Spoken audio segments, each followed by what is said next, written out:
पिसा उतारा, बिसी उतारा, इरळी उतारा, किरळी उतारा, काटाळ उतारा, भाजी उतारा, आयड्या उतारा, पायड्या उतारा, धामीन मोमीन उतारा, सेलाटी उतारा, कोण उलटेगा हनुमान की दाही. माळुकाचा पाला वाटून त्यावर मंत्र टाकून 3 दिवस लावायचे.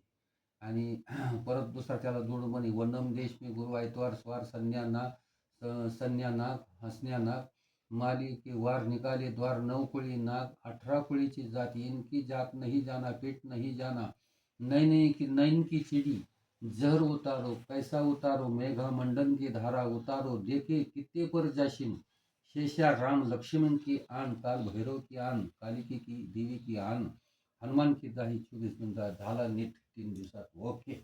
त्याच्यावर म्हणून एकदाच द्यायचं, परत यायचं नाही. माडुंगाचा पाला उठून मिक्सर मध्ये वाटून ज्यूस केल्यासारखं अंगाला लावायचा. ही सापाचे विष उतरून जाते आणि फोड आलेलं. हे माणूस सापाचे विष नाही, सापाचं विष नाही हो, फोड आलेले, तिथं काय लिहायचं, टीप काय लिहायचं, परडणी फुकलेले, परडानं फुकलेलं.